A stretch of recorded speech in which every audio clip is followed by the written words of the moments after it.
আসসালামু আলাইকুম। এক্সপার্ট হলিডের পক্ষ থেকে সকলকে অভিনন্দন। আজকের আলোচনার মূল বিষয় জাপান ভিজিটর ভিসার রমরমা অবস্থা। ট্যাক্স থাকলেই মিলছে ভিসা। তবে আলোচনার পূর্বে আন্তরিক রিকোয়েস্ট, চ্যানেলটি অবশ্যই সাবস্ক্রাইব করবেন পরবর্তী ভিডিওগুলো দেখার জন্য। এছাড়া আপনাদের যদি কোনো মূল্যবান মতামত থাকে চাইলে কমেন্ট বক্সে টাইপ করতে পারবেন। আমরা সময় সুযোগ বুঝে আপনাদেরকে ভালো একটা অ্যান্সার দেওয়ার চেষ্টা করবো ইনশাআল্লাহ। বন্ধুরা, বর্তমান সময়টাতে যে সমস্ত দেশগুলো ভিসা প্রোভাইড করছে, যেমন আমরা বাংলাদেশিরা কিন্তু অ্যাপ্লাই বর্তমান সময়টাতে করছি বেশি সেনজিনে, তারপরে হচ্ছে অস্ট্রেলিয়াতে, আপনার আমেরিকা, কানাডা উইথ নিউজিল্যান্ড এবং আরও কিছু দেশ হতে পারে উইথ ইউকে। এই কতগুলো দেশের মাঝে আপনি কিন্তু যদি নিজে একটু অ্যানালাইটিস করেন, সেক্ষেত্রে বর্তমান সময়টাতে কিন্তু জাপান ভ্রমণের একটা অপূর্ব সুযোগ চলছে আপনাদের সামনে। কারণটা হচ্ছে যে জাপানের খুব বেশি রিকোয়ারমেন্টস আপনার এখানে প্রয়োজন নেই, যেটা কিনা অন্য অন্য দেশের ক্ষেত্রে কিন্তু প্রয়োজন বা এটা থাকতে হয় বা এটাকে অ্যাটাচ করে তারপরে দিতে হয়।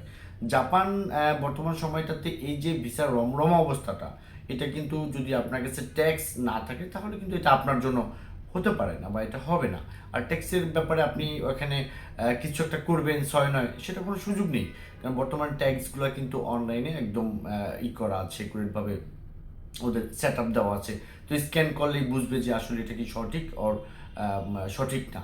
তো বন্ধুরা, বর্তমান সময়টাতে এই যে জাপানের যে পরিস্থিতিটা যাচ্ছে, এই বেসিক্যালি এই ভিডিওটা আমি করতে চাচ্ছি তাদের জন্যই, যে যারা একটু হতাশাগ্রস্ত আছেন যে না, আমি কয়েকদিন আগে কানাডাতে অ্যাপ্লাই করেছিলাম অথবা সেনজেনে করেছিলাম বা ইউকে অস্ট্রেলিয়াতে করে ডিক্লাইন হয়ে গেছেন, তাহলে বলবো যে জাপানের ভিসার কিন্তু যথেষ্ট পরিমাণভাবে একটা ভ্যালু থাকবে, আপনার পাসপোর্টের মান বৃদ্ধি করবে। কারণ আপনারা জানেন যে জাপান খুবই খুবই খুবই উন্নত একটা দেশ, সঙ্গত কারণে জাপান ভ্রমণের যে একটা সুযোগ চলছে, এইটা আপনি চাইলে খুব সুন্দর পরিপাটিভাবে ক্যাচ করতে পারেন।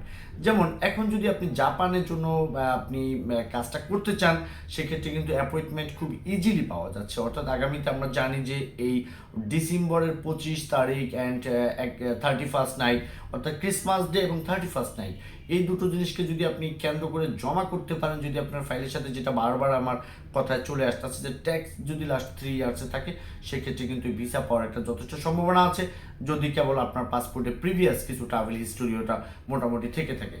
বন্ধুরা, জাপানের ক্ষেত্রে আপনার ব্যাংক ব্যালেন্সের ব্যাপারটা কিন্তু ওরা সেকেন্ড অপশনে দেখবে যে আপনার সাফিসিয়েন্ট ফান্ড আছে কিনা। ইটস ওকে, এটা ইউকের মতো কিন্তু আপনার প্রত্যেকটা স্টেপে যাচাই করে দেখবে না।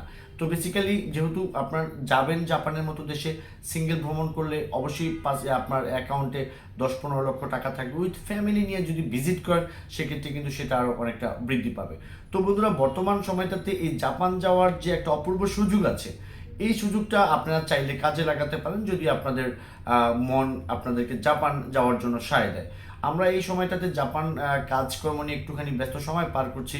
এই রিলেটেড যদি আপনাদের কোনো প্রকার কোশ্চেন থাকে, স্ক্রিনে দেওয়া নাম্বার অন দ্য কলে কথা বলবেন। পাশাপাশি পুরো ফাইলটা যদি আমাদেরকে যে কমপ্লিট করাতে চান বা জাপানের বায়োমেট্রিকের অ্যাপয়েন্টমেন্ট নিতে চান, পুরো প্রক্রিয়াটা কিন্তু আমরা ইনশাল্লাহ করে দিতে পারবো। তো বন্ধুরা, আমাদের ডিসক্রিপশন বক্সে থাকা ঠিকানা অনুযায়ী আপনি এসে সরাসরি কনসালটেন্সি নিতে পারেন অথবা আমাদের সাথে ঘরোয়া পরিবেশে কথা বলতে পারেন। আমরা আপনাদের ডকুমেন্টস দেখে উপযুক্ত একটা অ্যাডভাইস দিব যে আপনার ফাইলটা জাপানের জন্য কতটুকু যায়। সকলে ভালো থাকবেন। আল্লাহ হাফেজ।